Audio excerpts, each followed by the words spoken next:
예수님을 3년이나 따라다니던 제자들이 이제 예수님이 십자가에 달려서 죽임을 당하시고 나서는 그야말로 초상집 같은 분위기였습니다.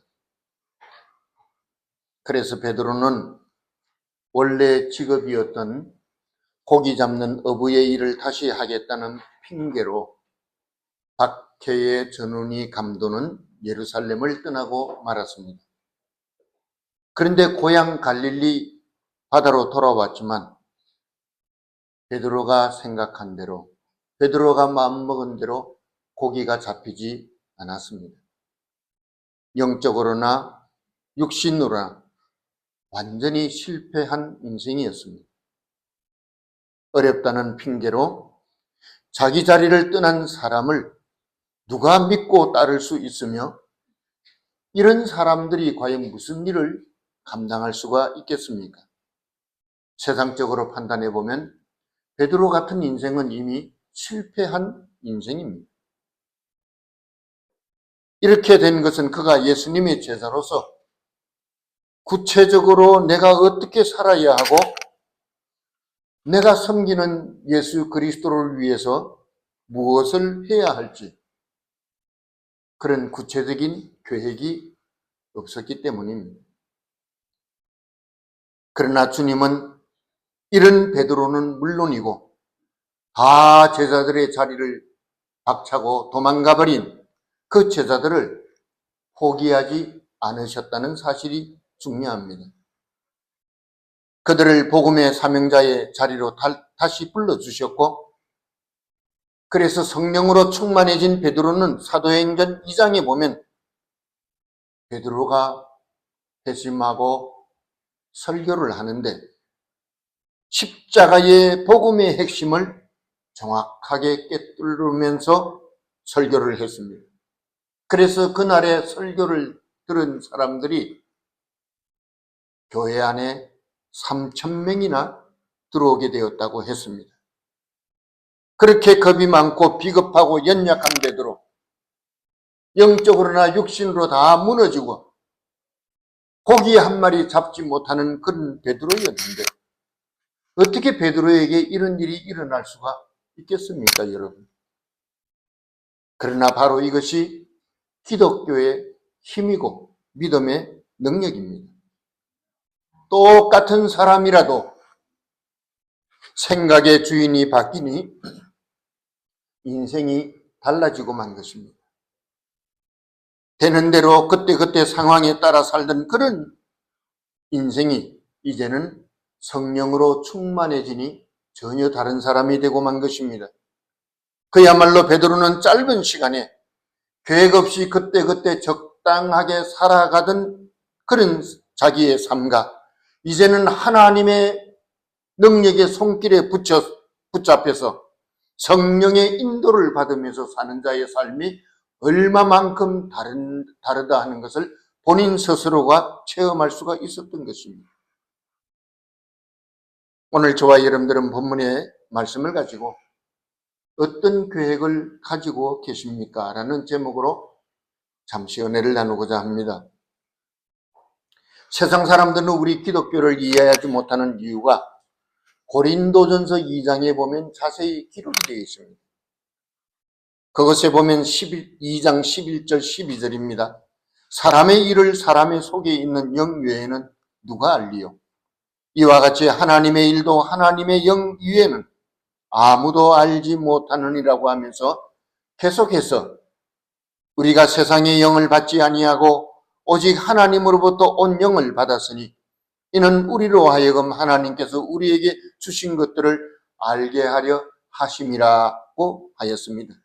다시 말해서 하나님의 영인 성령을 받지 아니하면 기독교가 도대체 무엇이고 믿음이 무엇이고 교회를 중심으로 해서 일어나는 이 구원의 역사와 능력을 아무도 깨달을 수 없다는 사실입니다.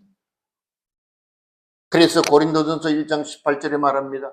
십자가의 도가 멸망하는 자들에게는 미련하게 보이며 구원을 얻는 우리에게는 하나님의 능력이라고 말씀하고 있는 것입니다. 사도행전 19장 2절에 가서는 보면, 그래서 사도 바울은 그 에베소에 있는 사람들에게 우리도 예수 믿는 그리스도인이요 그랬을 때 물었습니다. 너희가 성령을 받았느냐? 예수 그리스도를 믿으면 성령을 받지 아니하고는 믿어지지가 않죠. 고백이 될 수가 없죠. 그런데 이 사람들은 성령이라는 것은 들어보지도 못했다고 했습니다. 성령을 받지 않고 믿는 것 정말 믿어질까요? 성령의 인도하심을 받지 않고 성경을 읽고 연구하는 것은 그저 세상의 지식 수준에 불과합니다. 그래서 사람들은 믿는다고 하면서도 자기 자신이 도대체 뭘 믿는지 모르는 사람들이 교회 안에 너무너무 많다는 사실입니다. 그래서 자기가 만든 종교 생활에 갇혀서 방황하죠. 내가 착한 일을 많이 하면 하나님한테 복을 받을 거예요. 내가 선한 일을 하면 천국 갈 거예요. 이게 뭐죠? 종교 생활이에요.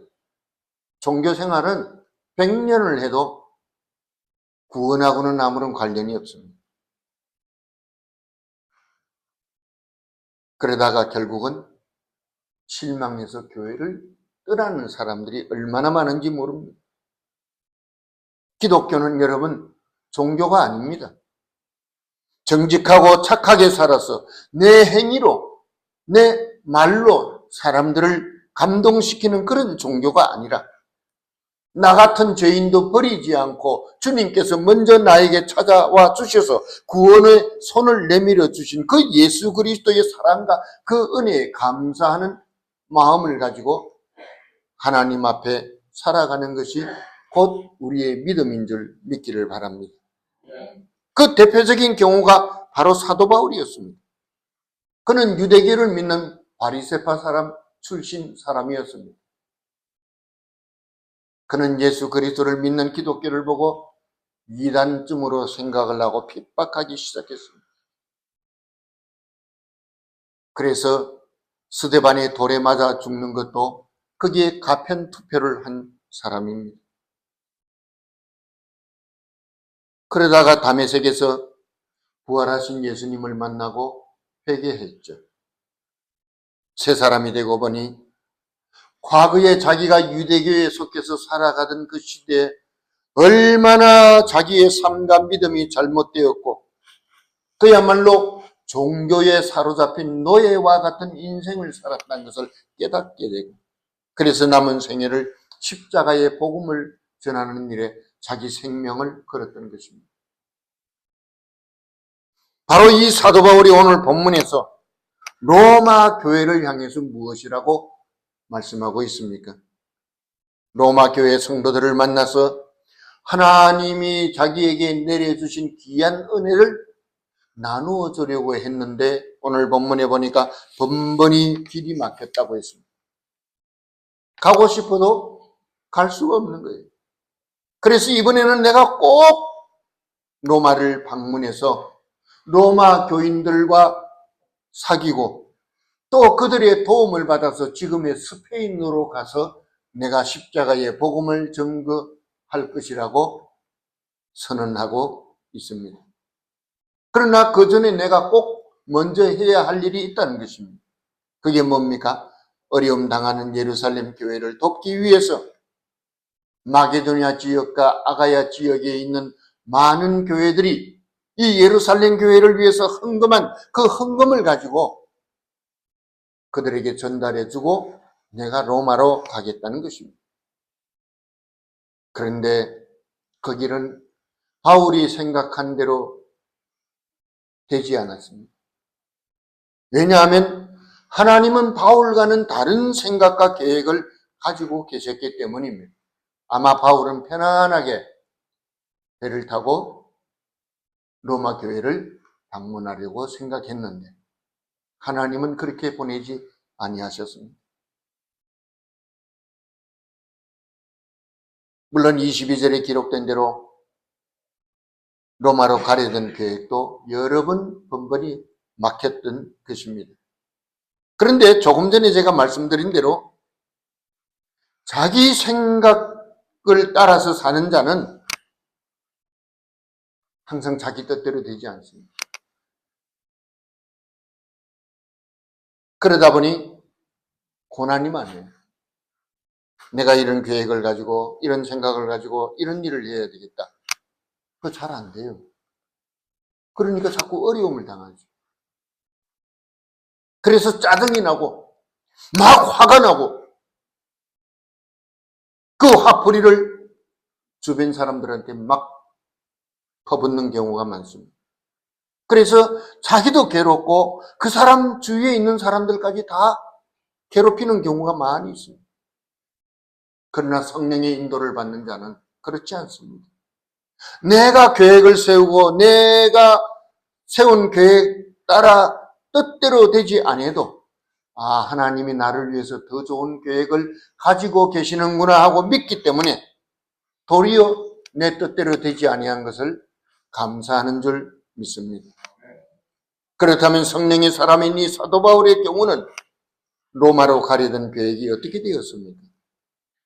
하나님은 모양과 방법은 다르지만 바울이 원하는 대로 로마를 갈 수 있도록 해주셨습니다.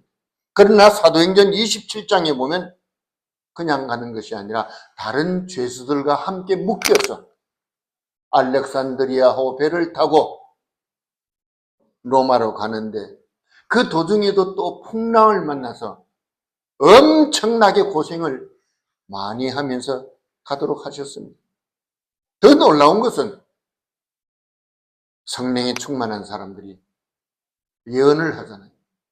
그래서 사도 바울이 로마로 가려고 하는 계획을 가지고 먼저 예루살렘으로 가려고 할 때 지나가는 지역마다 믿는 사람들이 모여서 그 중에 예언을 받은 사람들이 당신은 이번에 예루살렘으로 가면 환난과 결박을 당할 것입니다. 그런데 이것을 알고 갈 필요가 뭐 있습니까? 하나님이 내게 말씀하셨어요. 절대로 가지 마세요. 그런데 사도 바울은 그 사람들의 말을 물리쳤습니다. 또 다른 지역에 갔더니 또 똑같은 일들이 벌어지는 거예요. 하나님이 이번에 사도 바울이 가면은 큰 어려운 일을 당한다고 제게 알려주셨는데 제발 가지 마시기 바랍니다. 사도 바울은 두려워하지 않았습니다. 그것이 하나님의 뜻인 줄 알았지만 그럼에도 피해가지 않았다는 사실입니다. 그래서 사도행전 20장 22절 이하에 사도 바울은 이렇게 말하고 있습니다. 보라, 나는 성령에 매여 예루살렘으로 가는데 거기서 무슨 일을 당할는지 알지 못하노라. 오직 성령이 각성해서 내게 증언하여 결박과 환난이 나를 기다린다 하시나 내가 달려갈 길과 주 예수께 받은 사명 곧 하나님의 은혜의 복음을 증언하는 일을 마치려 하면은 나의 생명조차 조금도 귀한 것으로 여기지 아니하노라. 그렇게 말하고 있습니다. 여기 써보니까 사도 바울이 뭐라고 말하고 있습니까? 성령을 반복하고 있습니다. 이건 뭡니까? 나에게도 생각과 계획과 뜻은 있지만 그런데도 내 뜻대로 하지 않고 성령의 인도하심을 받겠다는 것입니다. 사람들이 가지 말라고 자칫 잘못하면 죽을지도 모른다고 예루살렘 길은 죽음의 길이고 고난의 길이고 결박의 길이라고 말렸지만 그럼에도 불구하고 그는 내가 억지로 가는 것이 아니라 성령에 이끌려서 간다고 고백하고 있는 것입니다. 이때 이런 모습을 세상 사람들이 보면 뭐라고 말하겠어요? 저는 미친놈이네. 지 죽는 줄 뻔히 알면서도 가? 바보 같은 놈. 아마 그런 소리를 들었을 것입니다. 그런데 성경이 뭐라고 말합니까? 고린도전서 2장 14절에 보니 육에 속한 사람은 성령의 일들을 받지 아니하나니 이는 그것들이 어리석게 보임이며 또 그는 그것들을 알 수도 없나니 그러한 일은 영적으로 분별되기 때문이라 그랬습니다.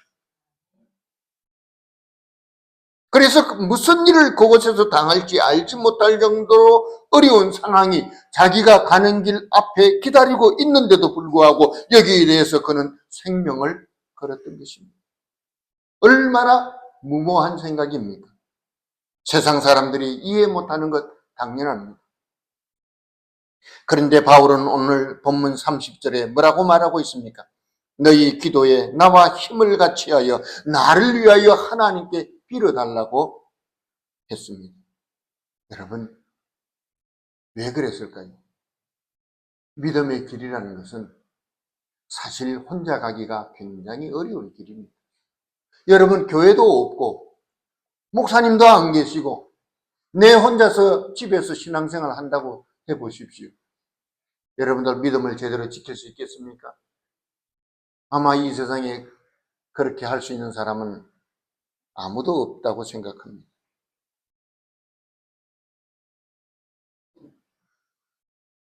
세상 사람들이 믿음의 사람들의 행위를 이해 못할 만큼 믿음의 길은 인간이 걸어가기에 쉽지 않은 길이기 때문입니다. 그래서 기도를 하고 또 많은 사람들에게 기도를 부탁하는 것입니다. 특히 받은 사명을 감당하기 위해서 믿음으로 나아가는 길은 치열한 영적인 싸움이기 때문에 나 자신은 물론이고 많은 사람들이 나를 위해서 기도해 주지 않으면 우리는 바른 길로 갈 수가 없는 것이 사실입니다. 그래서 기도의 원군이 필요하고 복음의 열매를 맺기 위해서 돕는 손길과 힘찬 응원이 필요한 것입니다. 우리가 가슴에 뜻을 품고 기도하면 처음에는 아무런 변화가 없어요.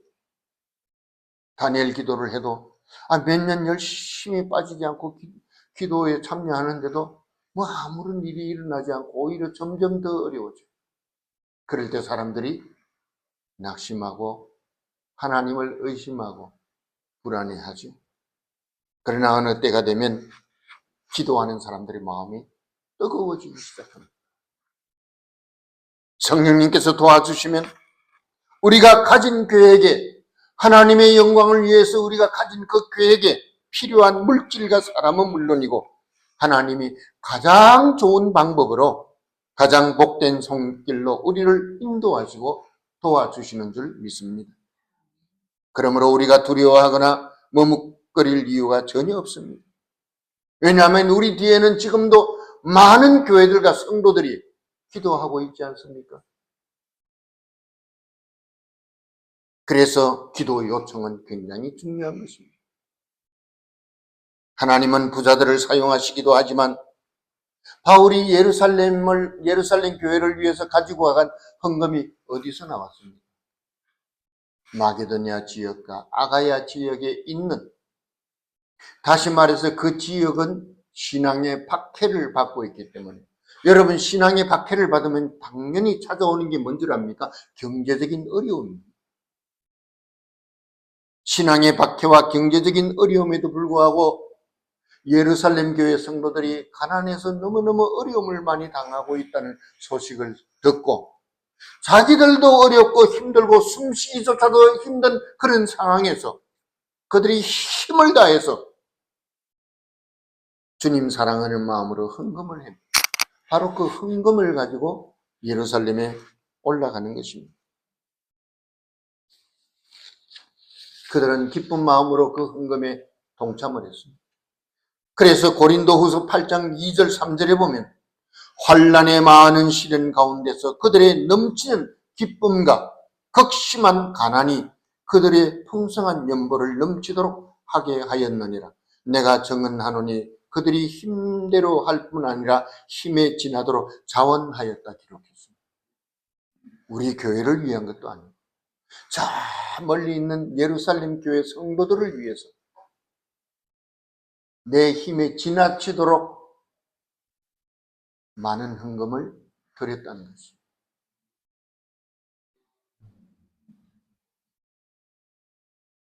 그런데 그들이 이렇게 어려운 상황에서 이렇게까지 할 수밖에 없는 이유가 있습니다. 오늘 보면 27절 후반절에 나오는 말씀. 거기 뭐라고 기록되어 있습니까? 영적인 것을 나눠 가졌으면 육적인 것으로 그들을 섬기는 것이 마땅하다는 이 말씀입니다. 그럼 이 말이 뭔 말입니까? 이방인의 구원의 역사가 유대인으로부터 나왔다는 것입니다. 다시 말해서 유대인들이 예수 그리스도의 십자가의 복음을 거부했기 때문에 하나님은 유대인에게 거부당한 그 십자가의 복음을 이방인의 구원으로 넘기셨기 때문에, 그래서 유대인은 우리의 구원에 있어서 깊은 관련이 있다는 것을 알고 이해하고 있었던 것입니다. 다시 말해서 빚진 마음이 있는 것이,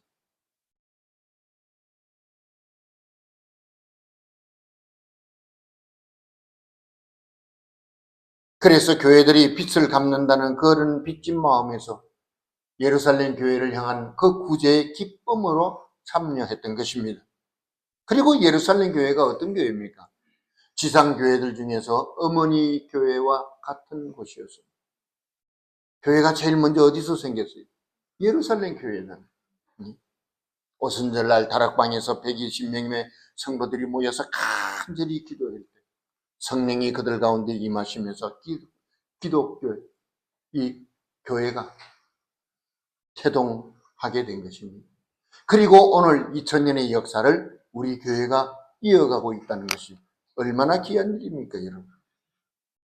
마게도냐 지방의 교회들이 이렇게까지 헌신적으로 예루살렘 교회를 섬기는 것은 자기들이 받은 영적인 은사와 축복이 너무너무 귀하다는 것을 알기 때문입니다.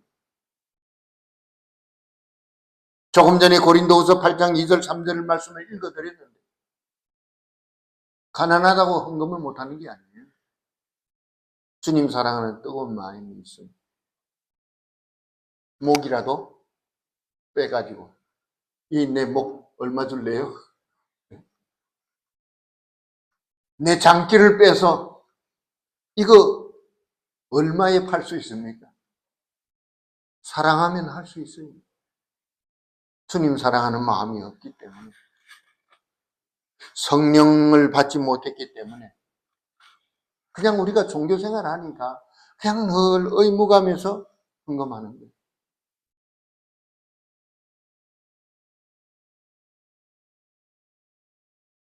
계속해서 사도 바울은 온갖 박해와 고난 속에서도 복음을 부끄러워하지 않고 담대히 전할 수 있었던 것은 자기가 원래 어떤 존재였죠? 자기의 그 입술로 고백한 대로 나는 죄인의 괴수라고 했어요. 얼마나 내가 악한 사람, 기독교를 핍박하는데 앞장서고 마귀 우두머리처럼 행세했어요. 그런데 하나님의 은혜로 이제는 자기가 그렇게 핍박하던 복음을 위해서 사도가 되어서 이제는 십자가의 복음을 전파하는 자가 되었다, 그 말입니다. 그것이 얼마나 감사한 일입니다. 그것이 얼마나 기뻐할 일입니까? 그러니 사도 바울도 뭐예요? 복음을 위해서 자기 생명을 걸어버리고 만 것입니다.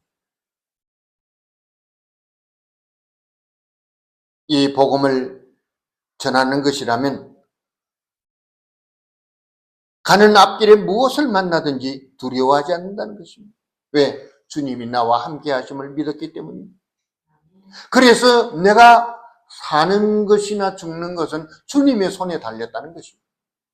예루살렘에서 그를 죽이기 위해서 기다리는 사람들이 있음에도 불구하고 사도 바울은 그 예루살렘을 들어갔습니다. 그래서 바울의 결론은 이것입니다. 오늘 보면 32절에 보니까 나로 하나님의 뜻을 따라 기쁨으로 너희에게 나아가 너희와 함께 편히 쉬게 하라는 것입니다. 장래를 향해서 나아가는 인생의 모든 여정에 내 계획이나 생각이 아니라 하나님의 인도하심을 따르겠다는 것입니다. 그래서 사도 바울은 자충우돌하며 전도하는 것이 아니라 우리가 잘 아는 대로 복음을 전할 때도 1차, 2차, 3차 여행의 계획을 가지고 언제부터 언제까지 이 1차 전도에는 누구를 데리고 가고 2차 전도에는 누구하고 합류를 하고 3차 전도는 또 어떤 계획을 가지고 나아가는지 분명한 계획을 세우고 있었습니다. 그렇다면 저와 여러분들에게는 무슨 계획이 있습니까? 우리도 예수님처럼 그의 사도인 사도 바울처럼 하나님의 나라와 그의 의를 위해서 섬김의 계획을 가지고 나아가야 할 줄 믿습니다. 예수님은 제자들의 발을 씻기셨고 그리고 씻기시면서 뭐라고 말씀하셨습니까? 너희도 이렇게 하라 그랬습니다. 우리가 예수님의 제자라면 선생님을 따라서 순종하는 것이 마땅할 것입니다.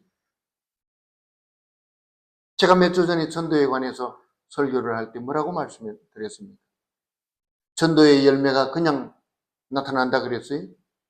누군가의 희생이 없이는 절대로 전도의 열매가 나타나지 않는다고 말씀을 드렸습니다.